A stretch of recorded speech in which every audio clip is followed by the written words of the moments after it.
Hey guys, today I'm going to tell you how to turn on or off lock screen wallpaper auto change in Samsung Galaxy A16. If you are using A16 and you want to turn on or off lock screen wallpaper auto change, so let's see how we can do that.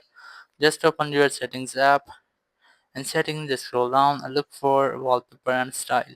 Tap on it, then tap on change wallpaper, and here just select dynamic lock screen, and here you can see that I have three categories selected.